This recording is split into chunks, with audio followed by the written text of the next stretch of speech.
We are live 364 days a year. What are we doing here? If Dom turns at SummerSlam, I'm shaving my moustache off. I've told you, if that happens, it's going. My lip is cold because of a stupid bet that I made on YouTube. Oh, good. Wrestle's better than Daniel Bryan. Bryan Daniels. Better than Okada. How do you not get 50 after Monday Night Raw? What is going on, everybody? We are back once again with another edition of Wrestling Republic's daily broadcast. It is Thursday, September 4th, my birthday, if you read the caption. Thank you, everybody, in the comments for the birthday wishes. Fernando Zayas, Carolina, Just Apart. All the friends are in here. Thank you so much. I really appreciate it. Also, as always, Fernando, it's time to light the fuse and ignite this Dynamite review. There's no doubt about that, and I can't do it without my esteemed co-hosts. But before I introduce them, I will say happy National Eat an Extra Dessert Day, and I will absolutely be partaking in that holiday as well. What a perfect holiday for my birthday. But let me introduce my co-hosts to you. First and foremost, I'm going to send this one to Philadelphia. No, not so fast. The DMV, but he is in Philadelphia Eagles gear. Get your twos up. It's a Thursday, but the Tuesday Night Delight is here. What's good, Shotty? What's going on, bro? Happy birthday for the 90th time today. We didn't talk off air, man, but happy birthday. Most importantly, man, today is going to be a great day as the Philadelphia Eagles open the season up, raising that beautiful Super Bowl banner while we put belt to, I won't say the word because it's a little too early to curse, on them Dallas Cowboys. Fly, Eagles, fly. You already know what it is. Absolutely, no doubt about it. I might actually be rooting for the Eagles tonight too. I need them to look good after beating us so badly in the Super Bowl, right? It makes me feel better as a Chiefs fan, Shad. But let me send this one basically in the same geographic region here, and so we'll keep it around, that area. Send this one to a good friend of mine. He doesn't own a college, but he is Aunt U. What's going on? What's up, peoples? Happy birthday, Clark. I can't believe 34 trips around the sun, and here we are. It's the kickoff to NFL, and I got to wait till Sunday to watch the best team play. But we get to talk about AEW today, so let's go. Absolutely. I am stoked about it, and the comments are just blowing up here. This is awesome. We got Brandon Kimbabia with happy birthday, Clark. Thank you. Spidey, our very own. Happy birthday, bro. Ty Mellon, happy birthday. Numero one Superfly with it's time to wish Clark a happy birthday. It's time to watch the show. It's time to celebrate Clark's birth tonight in honor of the Muppet Show. I love that. We've got CC Westbury with happy birthday, Clark. Man, I really appreciate all this. This is awesome. Thank you so much. I told our fan chat, man, if you don't be wishing happy birthdays to Clark, I'm gonna be like Uncle Phil kicking out Jazz out of the crib on a lot of them. So I'm keeping That's what names. I'm talking about. Keeping I'll names. Absolutely. Salute Atomic to Merc with the happy yes. birthday. What's good, sis? Atomic Merc. Ty Mellon, salute to you, bro. That's the homie.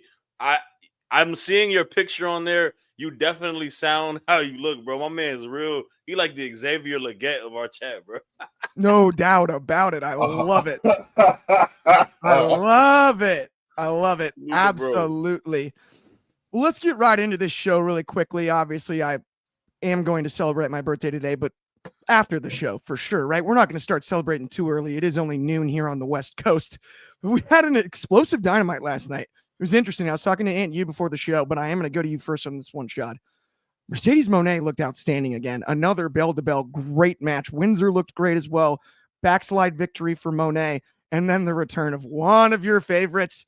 I know all about that first Dynamite, Shotty. Talk to me about this one. Were you excited? Oh my goodness. First and foremost, let's talk about the match. Mercedes 9 belts herself putting on another strong showing, man. Showing y'all why she probably is a runaway choice for Woman of the Year when it comes to pro wrestling, man.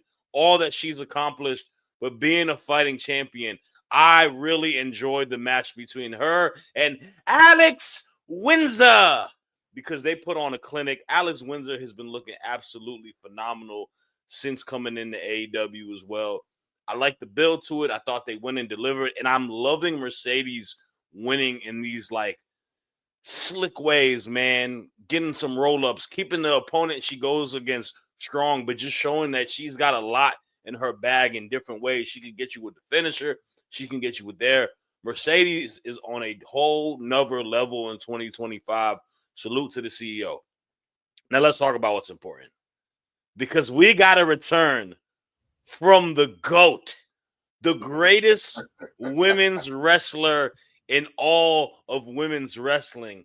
The person that made me an instant fan when I saw her on the first AEW Dynamite in Washington, D.C., win the AEW Women's Champion, be our inaugural champion, and that is one Riho. Ah, my goodness, this brought so much joy to me. I love Riho, man. She is such a fun character, and she is such a phenomenal professional wrestler.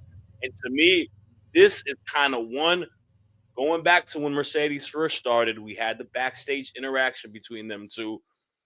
We're going back to that. But this is a AEW dream match for me. I'm sorry. I know a lot of people are going to disagree with me on that, but this is going to be one of the dream matches that I have had when Mercedes did sign to AEW. Riho is such an underrated talent. Like, people try to go on her about her frame being smaller, but none of that matters. When a bell rings, she going to hit you hard. She going to fly. She's going to do her technical stuff. She is such a sensational pro wrestler. And to me, I am so excited for it. This is going to be the women's match to see on that weekend, by the way. I know they announced Io and Stephanie Vaquer, but now that you put Riho in there, I'm sorry, man. The ratings draw is here. Riho is the ratings. She is the superstar, and I'm excited. I love it. I could not be more stoked. And I think this is really interesting. You brought up a lot of really great points. Let me circle back first, though, to what you were saying about Monet and being able to finish the match in multiple ways and sort of stealing him with the backslide and whatnot. Mm-hmm. I thought that was amazing. It's starting to remind me of like Owen Hart. And I mean that as the ultimate compliment. Owen Hart could finish a match 50 different ways, right? Mm-hmm. At least. And I think that's really, like, we were robbed of years of incredibly creative Owen Hart finishes. There's no debate about that in my mind. I actually think of the Hart family, who I have the utmost respect for, Owen was the best wrestler. I've long held that belief. I don't, that's not a bad take. I also enjoy it because it gives you, like, every match is different, right? Everything is going to be a different way. A lot of matches for a lot of wrestlers, it's so calculated to what we know what their strong points are, their sets of moves, and we're waiting to get to that. Where Mercedes, her just going out, getting a backslide win, 1, 2, 3, and being out. And like, it fits the character so well because she just cares about winning. She's the ultimate heel. And it plays 100% to what she does. Well, and don't call me a size shamer when I say this, Shad. That's what makes this matchup the most intriguing to me, is if you look at this Monet run, she's showed how she can finish bigger opponents throughout the whole, a la Owen, speaking of that comparison, right? The same way. In this one, she'll have the size and strength advantage, but not the speed advantage and the agility advantage like she has in past matchups. Yeah, and I mean that in a positive way. She's going to be able to, you talked about the bag. She's going to be able to open that even further. You like comparisons, bro. I'm going to give you a comparison.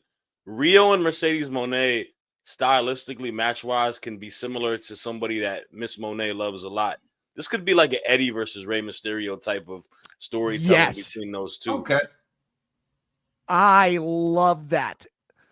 I do have to ask you as well, and you, what you thought about this one too, because we were talking pre-show, and you've been critical of Monet in the past, but I'm very, very critical of Mercedes Moné, aka Sasha Banks.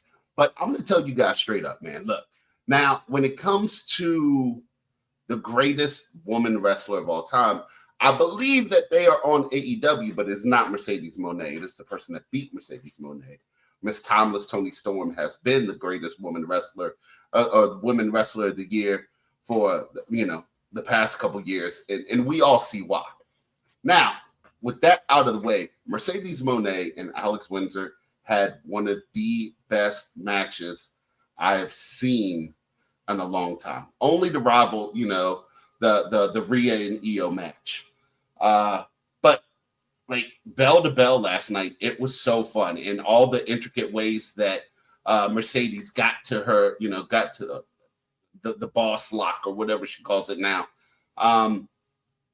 It was really fun to watch. And Alex Windsor took all that and kept moving forward and kept moving forward. And so not only is Mercedes on an incredible run of being 9 belts Mercedes, but every match she has with someone, she's building them up to make them look even more credible. So when her time is done and she starts giving up the belts, we've got legitimate people that we can see beating Mercedes every single week. So I love what Mercedes is doing. A lot of people call her, a lot of things, but she's doing a lot for women's wrestling. And I'll be the first one to say that. The Riho return it was phenomenal last night, right? Like, I remember watching Rio in that first AEW in Washington, D.C. And like, then I didn't watch as much AEW, so I lost track of her. But when she came back last night, I popped huge. It was such a fun watch. So yeah, Mercedes and Riho is going to be a really good match. And if Mercedes continues in the style that she's been wrestling, then yeah, it may take over as women's match of the year. I hear you 100%. And I like that you brought up Toni Storm too, because I think that's important to note. I think this Mone and Toni rivalry in AEW, obviously we had the first run. It's on hold. It's not over. This can be one of those classics. We're going to have chapters, multiple, right? I loved back in the day when Roman Reigns used to talk about like innings, like it was a baseball game. We're only in the 3rd inning. That tickled me every single time. That's kind of what it feels like with Mone and Storm in my eyes. Man, you want to know what's crazy though? Like by the time we do these end of the year awards and rankings and stuff like that, AEW has 3 women that have to be in the Women of the Year conversation: Mercedes, Toni Storm, and Athena. And this is a company that we, even on this platform, have been very critical towards their booking of the women's division. Let's come a full circle a year and a half later. They are absolutely making a lot of positive strides, and they have built, like, I won't say built because these women are also self-made as themselves, but they got 3 women who are on the top of the food chain when it comes to women's wrestling in 2025. No doubt about that. And the division is deeper than even that too. Oh yeah. Right? Because there's a lot in the middle of that division where you look at it and you're like, they make one step, superstardom, right? It changes the trajectory. Like there's Statlander. Yep. Every time Willow Nightingale comes on my screen, I'm just like, I forgot how, it's just like, man. She's not in the heavyweight scene. She's not in the championship scene, but every time she steps on the screen, like, she can just smile and the charisma bleeds through. Yeah, it's wild what she has as far as talent is concerned in that regard. Even like someone like Marina Shafir, who hasn't even wrestled a whole lot of matches, like she's such a prominent figure on our television screens every single week with the Death Riders and being like literally the most imposing person on the team. But like even just looking at her nature of her facial expressions and her demeanor, just being an absolute like badass. So I mean, they got a lot, man. There's a lot of great talent on that roster. Point about Marina, I think Marina, when we look at the Death Riders in hindsight, speaking of things that we've been critical of in the past, right? The Death Riders storyline and whatnot. The Death Riders did the most for Marina of anyone in the group. Yeah. I think by far. Oh, by far. Easily. Like, not even close. Even Yuta, I actually feel like has sort of fallen into like I don't know, sidekick guy, and that's going to lead me to a nice transition because we can talk to him next. Yeah, so that's what, I was going to go into like a diatribe about it. I'm like, we're about to talk about the tag match. But so let's keep it rolling on today's show. Let's talk about Brodito, not Bandito. Jeez, Ben, a typo on my birthday. Brodito versus Claudio and Yuta. Sorry, Brody King. Unacceptable, man. It's my birthday. I was going to say it and look silly if I didn't catch it, but it's Brodito, which is even harder to say. But fun to say at the same time. It was date night. It was date night for someone last night, man. Cut him a break. Exactly. Taking on Claudio and Yuta. Really, really, really rock solid tag match here. We had, Brodito. it seemed a little thrown together. I like that they already have a name. They work great together. They look like they've been a team for a long time. It seems a little bit like an odd couple until you watch them wrestle together, and then you're like, oh, these guys must be buddies. They probably play video games together. Like, Yeah. you know what I mean? Like, what the heck? AEW's tag team division may not be the most stellar in the world, right? Yeah. But in storytelling, not in teams, but in storytelling. True. But the spots they put together, those magical 2-minute spots where they just throw in a match to where it's bang, bang, bang, bang, bang, bang, bang, bang, bang. Dude, it's crazy to watch. And it's every tag match now. I do also think has that. That's something interesting about AEW. We had like a really long, drawn out conversation yesterday about like the WWE chasing AEW thing, not chasing, but counter programming and whatnot. And I was like, it's starting to become a little Roadrunner Wile E. Coyote. Like the Roadrunner is getting over. Like, oh, then we'll just move out of the way. Oh, you're gonna do it on the same day? We'll move out of the way of the anvil. Just do it earlier in the day. No problem. And right, it's starting to become a little bit like that. Oh, we'll just move. No problem. And they're chasing them, which is funny because it's an entire role reversal. I do think AEW, storytelling wise, not always the best of the tag division, but they do book it better than the WWE has. No debate about that in my mind. Quality of matches are definitely like multi-person matches are a little bit more superior by AEW. And I'll say this, man. You want to talk about a team, man. This is a incredible unit that they've built. I think AEW has done a good job in a weird year where I promise you I would have a lot more bit of a criticism towards it. It seems like makeshift tag teams have been really flourishing in 2025. I mean, you look at a team like Jet Speed, then you look at a team like Brodito, and like I think they benefit off of the fact that they have a couple things. One, they have the different styles of wrestlers.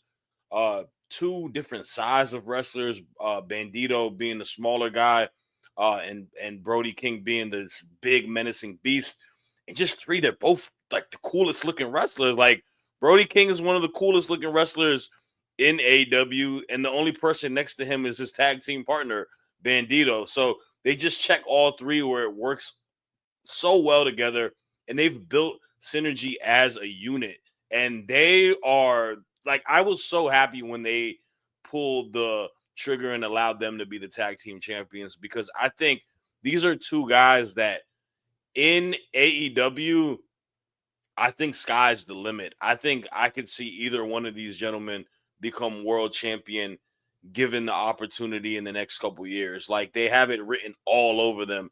They just they ooze the charisma, but they also give you the amazing in-ring work, and I want to see opportunities for these guys to tell stories and get a full opportunity. So them being tag team champs, this is the first step to it, and it was an incredible match, man. I mean, even a team like Claudio and Yuta, the Death Riders, like, storyline aside, man, we forget Claudio is just one of the best pro wrestlers in the world. You know, all the spots that he does, you know, spinning around Bandito. And then Yuta, just a great in-ring technical wrestler. And I thought these guys put on a great show. I think the one thing that came in that we had to talk about, obviously, is something that we'll probably talk about at the end. But Darby, man, Darby coming in and just trying to wreak havoc on the Death Riders at all aspects of the show, from the beginning to what he did to Gabe Kidd to coming out here as well. Like, everything is just I like that we're progressing Darby's story tied with Mox and all of this as well. But yeah, man, great stuff, man. I'm excited to see what they do. I saw someone even suggest Brodito versus Fraxium versus Jet Speed. That can't happen, but that would be if we did the real Forbidden Door, I'd be all over that. Yeah, that sounds delightful. Someone download all the characters and play that out in WWE. Simulate it. Let's see what happens. Whoa, I'm curious. Whoa. I know. I was about to read. I'm getting there. I just got here. Happy birthday, Clark. Thank you. But he said Rios thanks. You know, Donnie's been on that. You good, Donnie? You good, Donnie? You good? Rio don't stink, bro. Rio really heard, man. You wild. So funny. We've also got Happy B-Day Clark from Biggs. I really appreciate that. My dad over on Instagram wished me a happy B-Day. I appreciate that too. But this one actually, speaking of, let's move on from the Rio part really quickly, only just because that was the first segment. Here's where it's at. I think any makeshift team can seem legit these days. Just give them an actual team name and a couple double team spots. Bonus points for matching gear. I kind of agree with that. Give them a name and get them matching gear, and you can make a good tag team. Even if it feels makeshift at first, it ends up Fraxium working. was a makeshift tag team. Right. Now Fraxium they feel like right. Yeah. And it goes back to the same theory. Matching gear, right, Ant? Right? And a cool name. Boom. And it works. And they feel like they've been a team forever, right? At the end of the day, the New Day was a little bit of a makeshift tag team at the beginning. Right? Yeah. If you think about it. I mean, think about it. The Big E they was a heavy. They had vignettes going on. No, they came together organically, but before that, you weren't like thinking on the rock. They were all doing different things before the New Day, right? Like they were all. Kofi Kingston was Jamaican.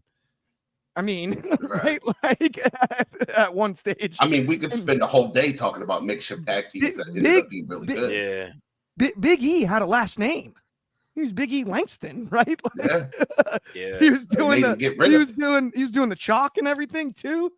And yeah, to Donnie's point, they weren't even supposed to last more than a couple months. Yeah, I just find it interesting. You never know what's going to work, right? Especially in pro wrestling, because you never know what's going to take off. What are you laughing at? Jafaican.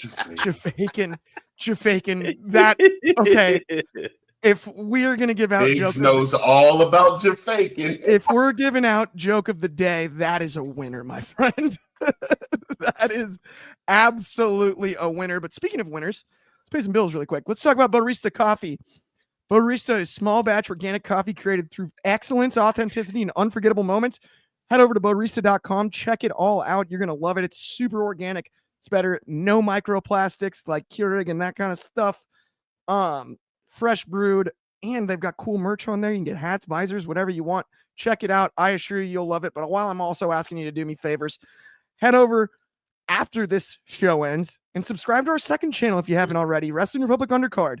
For exclusive videos, clips, and more. You're going to get stuff like sold separately. You're going to get grappling for position over there. You're going to get certain episodes of Off the Air, as well as short form content from all of our shows across the entire platform here at Wrestling Republic.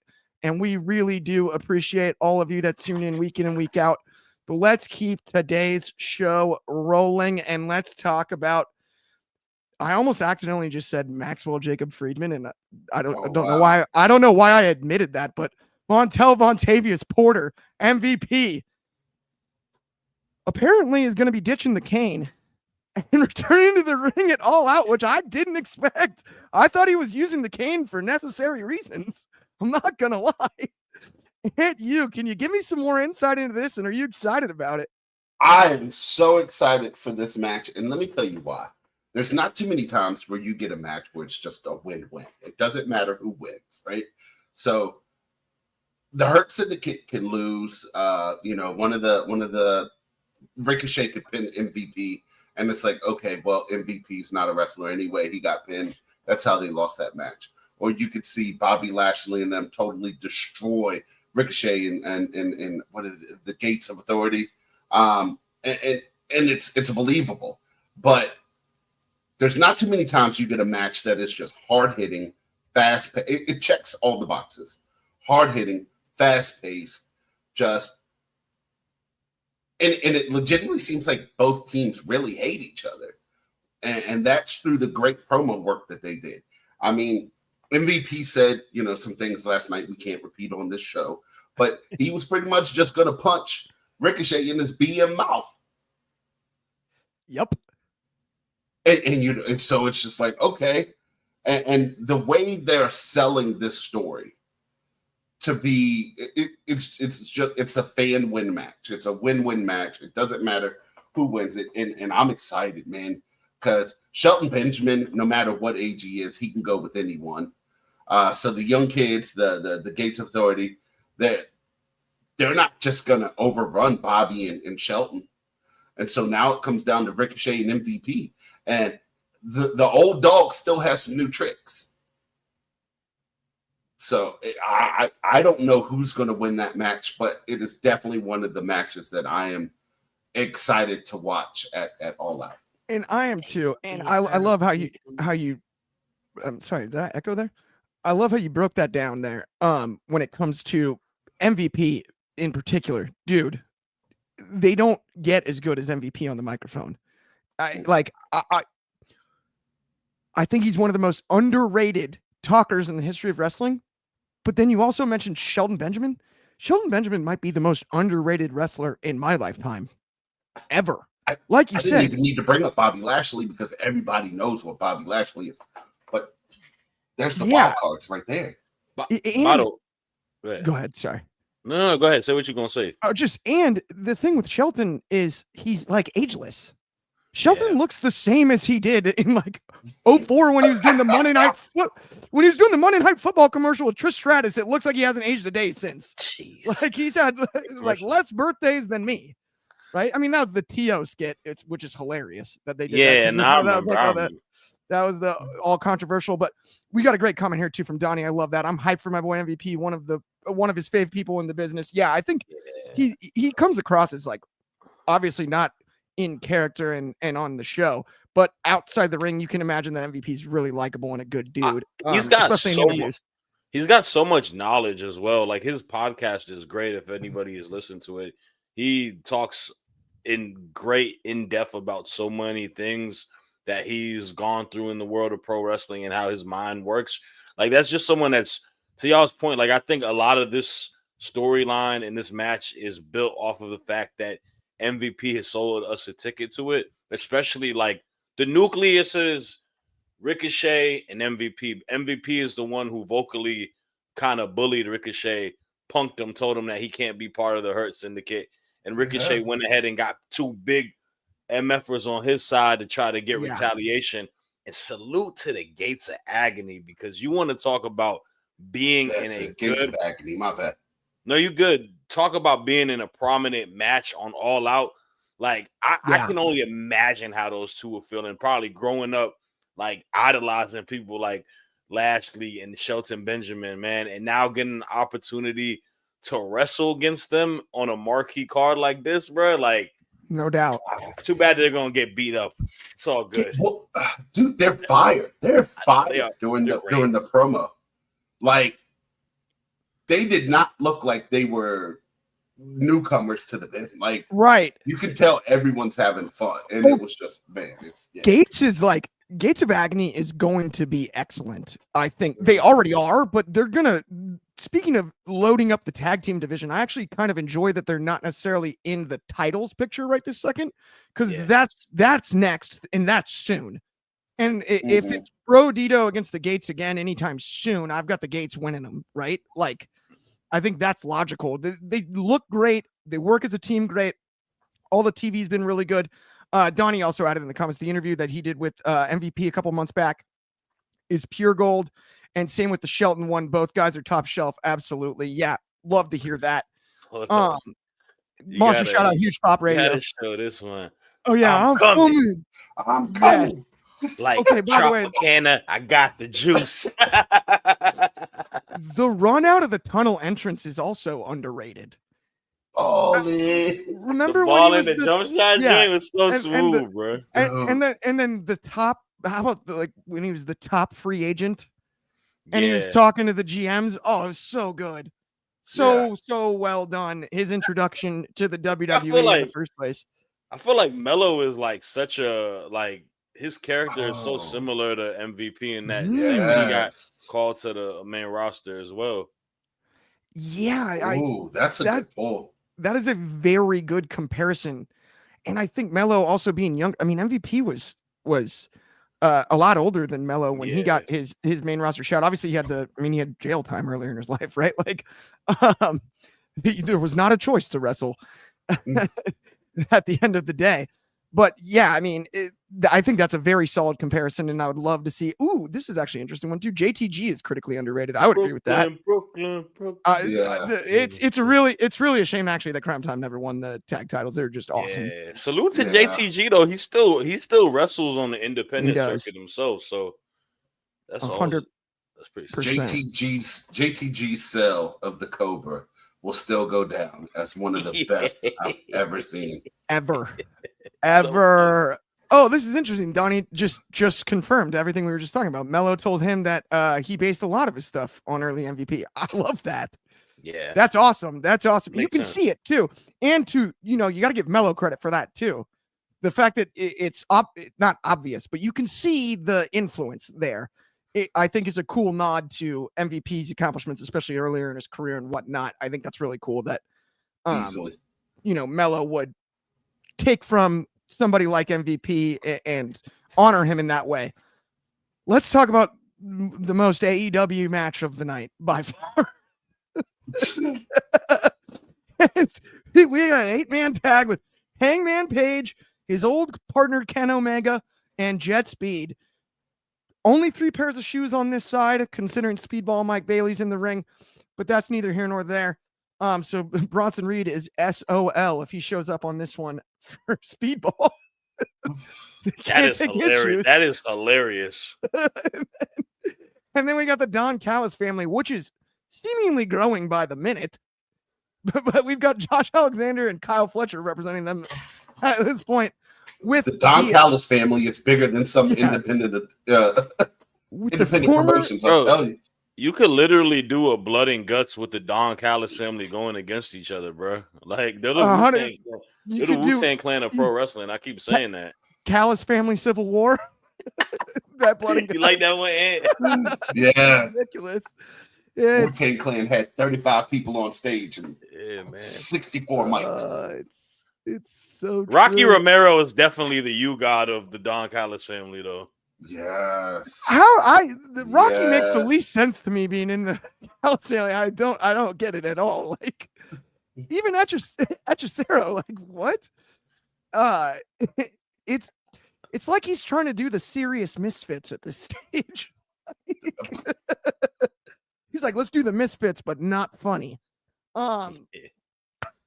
Either way, Kyle Fletcher picks up the victory. I was highly critical of Kyle Fletcher before he shaved his head.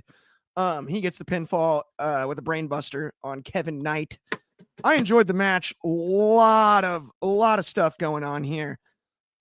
And you got everything afterwards. And you get me started on this one. What were your thoughts? And was Kenny Omega actually just potentially written off TV? Like 2 weeks after we brought him back? Kenny Omega got that Roman Reigns treatment, didn't he? But it was fun. The 8-man tag team match was so fun to watch. It made my ADHD act up though, because there was so much going on all over the place at all times. And that's the one thing I love that AEW does that WWE doesn't do. When WWE has multiple people in a match, you can see sometimes people off to the side, just like waiting for their spot to come up or just laying it. Like, no, AEW, like there's action everywhere.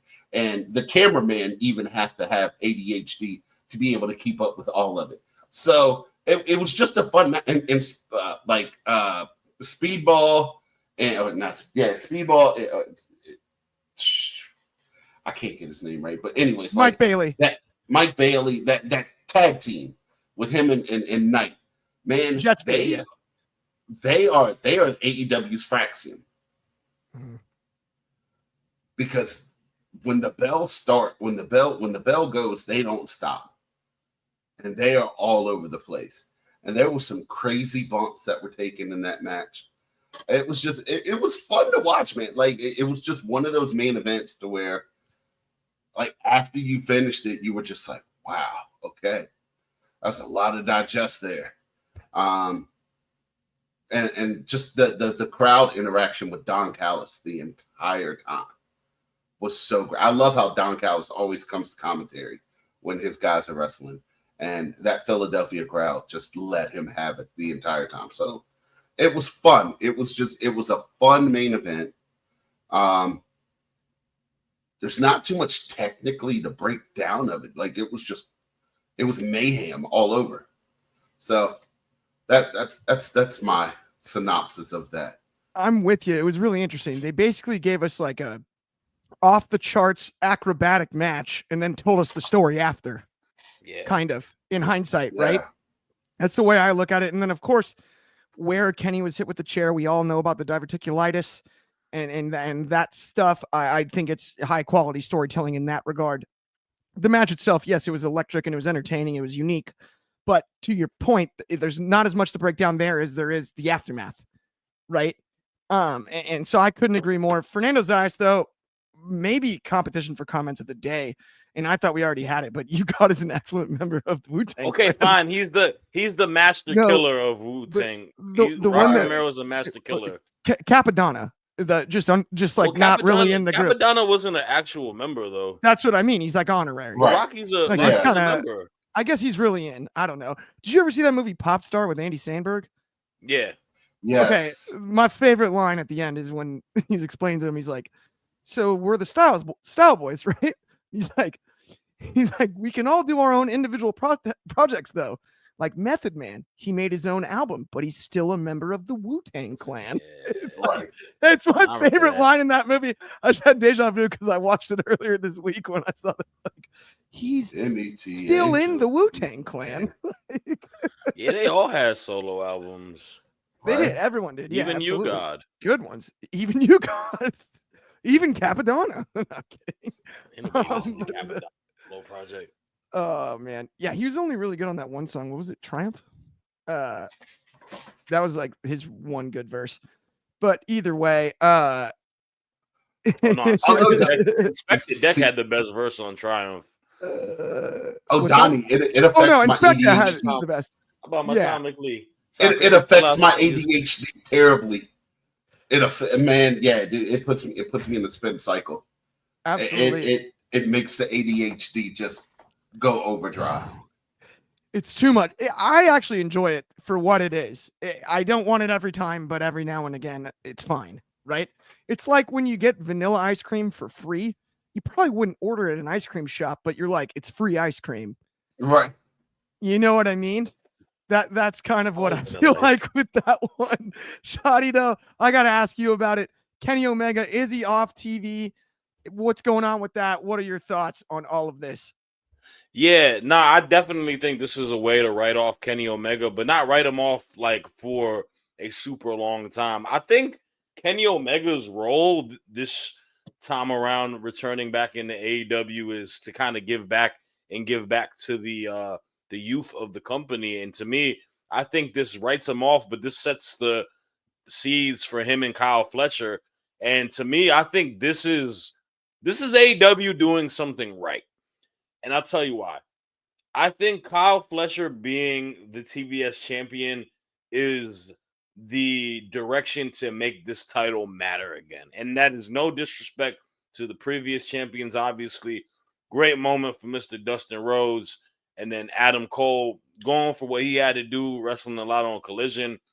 Unfortunately, had to let go of the title. But to this, Fletcher being as young as he is, it being his first title, and them having a lot of stock into him, this one helps make that title feel important again.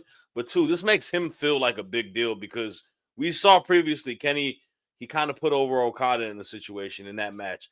This time, will he? I don't know, but him potentially having just a feud with Fletcher, whether he puts him over or not, that makes you look at Kyle Fletcher in a different direction. Like, yo, this guy, he went toe-to-toe with Ospreay. Now he's going in a feud with Kenny.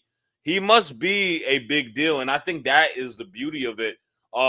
Other stuff that I liked about post-match more than the match. I did like the match. It was fun, but like y'all said, it's a lot to go through to see what multi-man matches. But it's the Don Callis family, bro. I think Don Callis this year has been kind of underrated of what he's created. Like, I know they're a very big team. I know a lot of it can be kind of confusing. But to some of these particular people in the group, he's helped them tremendously.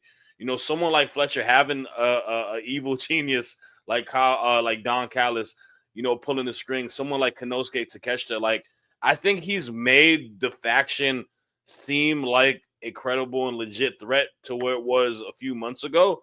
And I think them kind of being the new centerpiece of that heel faction in AEW and kind of moving past the Death Rider stuff is a little bit more refreshing. You know, it's helping guys like Josh Alexander as of late as well, you know, kind of feel important.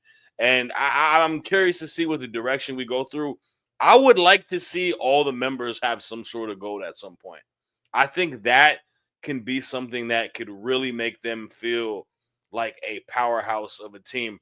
And I'll say this, I would like to see Kyle Fletcher as champion feud with Hangman Adam Page, because I think that can create a big time matchup between both guys. Dude. I mean, speaking of Hangman Adam Page, though, if it wasn't for Kenny Omega going through the table, if it wasn't for Fletcher putting Kenny through the table, like all we'd be talking about from the match was when the Young Bucks and Hangman Adam Page and Kenny Omega had that minute 30 spot in the middle of the match and was just going back and forth and just move like, oh, it's so good. That felt like a callback to that classic tag match that they had between those two teams 100%. But I also think this too, Shad, you bringing up Kyle Fletcher and the potential of feuding with not only Kenny but Hangman down the road as well. You and I both were highly critical of Kyle Fletcher at first. I especially, not you as much, but we kind of agreed. I'm going to go out on a limb here and say this. Top 5 most impactful haircut of all time. I've completely flipped.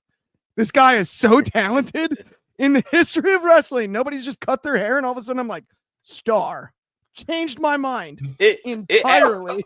So the reason why the haircut works, it helps build the legitimacy of his character a little bit more. I think him with he looks a lot more menacing and mean. Prior to it, you know, he had the Justin Bieber looking like blondie hair, trying to be like the pretty boy. With this one, he looks like a crazy, like he looks like a nutcase. Yeah, exactly. And it's gonna be interesting, man. I think him having this mid-card belt will be good for him. We'll see how he can rise to the occasion. I mean, sorry.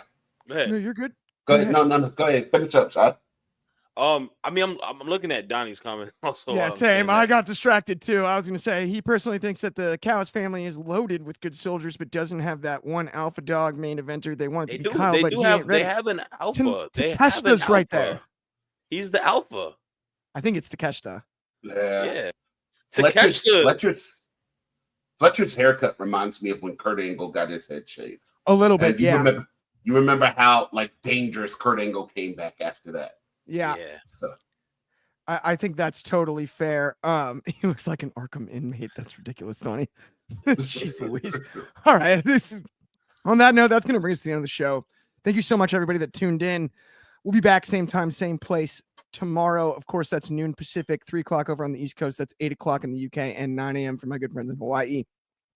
On behalf of me, Shad, and Aunt You, thank you so much for tuning in. Thank you also for all the birthday wishes. I really appreciate it. Happy birthday, old man. To you. Happy birthday, dear Clark. Happy birthday to you. Get out of here. Thank you. Let's get out of here. Everyone have a great day. We'll talk to you soon.